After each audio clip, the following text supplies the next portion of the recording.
Welcome back to Decentralized Application Development Crashcasts. I'm Sheila, and I'm here with Victor to dive deeper into the fascinating world of decentralization. Before we begin, if you're enjoying our podcast, please take a moment to rate us on your preferred podcast platform. Your support means the world to us. Thanks, Sheila.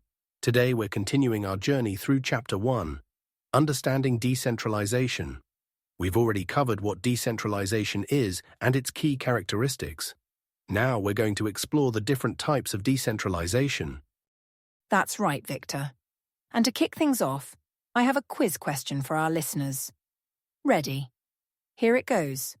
Which type of decentralization is Bitcoin primarily associated with? Architectural, political, or logical? Ooh, that's an intriguing question, Sheila. It really makes you think about the different aspects of decentralization in Bitcoin's design. I'm sure our listeners will have some interesting thoughts on this. Let's break it down a bit without giving away the answer.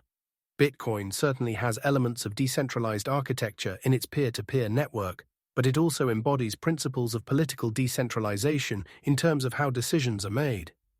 And then there's the logical aspect of how the entire system operates. It's a great question to get us thinking about the nuances of decentralization types. Exactly, Victor. It's not as straightforward as it might seem at first glance. Now, before we dive into the types of decentralization, could you give us a quick refresher on what decentralization means in general? Of course, decentralization, in essence, is the distribution of power, control, or functions away from a central authority or location. It's about spreading out responsibility and decision-making across a network or system rather than concentrating it in one place or with one entity. Great explanation, Victor. So let's start exploring the types of decentralization. I understand there are three main types: architectural, political, and logical.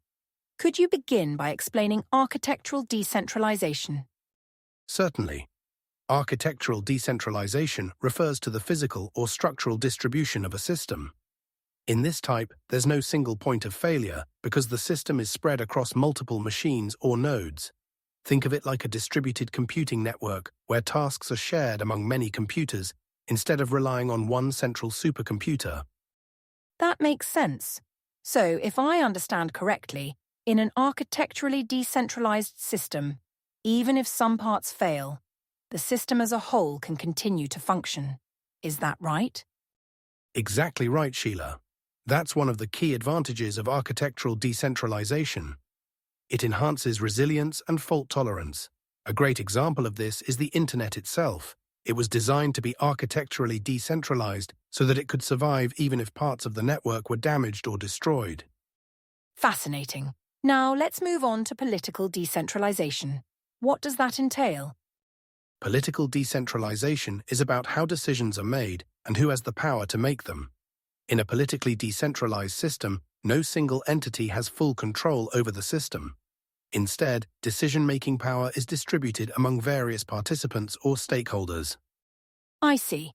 So, could we say that a democracy is an example of political decentralization in the real world? That's a great analogy, Sheila. In a democracy, power is indeed distributed among the people through voting and representation, rather than concentrated in the hands of a single ruler. In the tech world, open-source projects often embody political decentralization, where decisions about the project's direction are made collectively by the community of developers and users. Interesting. Now, what about logical decentralization? This one sounds a bit more abstract. You're right, logical decentralization is a bit more conceptual. It refers to how the system appears from the outside and whether it operates as a single unit or as a collection of independent parts. In a logically decentralized system, if you cut the system in half, both halves would continue to function fully on their own. That's quite mind-bending. Could you give us an example to help visualize this? Certainly. Let's use a language as an example. If you split all English speakers into two random groups, each group would still have a fully functional language. The language itself is logically decentralized. On the other hand, if you cut a human in half, the halves can't function independently, so a human body is logically centralized. That's a vivid analogy, Victor. It really helps to understand the concept. Now I'm curious, can a system be decentralized in one way, but centralized in another? Absolutely, Sheila. In fact, that's often the case. For example, many blockchain networks are architecturally and politically decentralized, with nodes spread out globally and decisions made by consensus. However, they might be logically centralized because they act as a single ledger that everyone agrees on. That's fascinating. It really shows how complex decentralization can be in practice. Are there any common misconceptions about these types of decentralization that our listeners should be aware of? Great question. One common misconception is that if a system is decentralized in one aspect, it must be decentralized in all aspects. As we've just discussed, that's not necessarily true. Another misconception is that more decentralization is always better. In reality, the optimal level and type of decentralization depends on the specific goals and constraints of the system. Those are important points to keep in mind.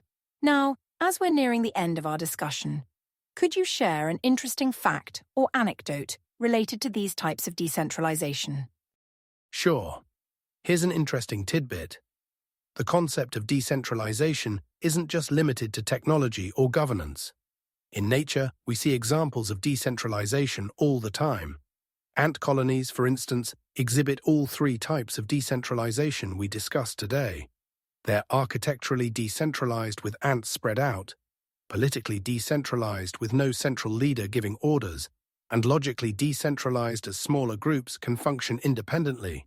Nature has been perfecting decentralized systems for millions of years. That's absolutely fascinating, Victor. It's amazing how much we can learn from nature. Now, before we wrap up, let's reveal the answer to our quiz question. Victor, would you like to do the honors? Of course.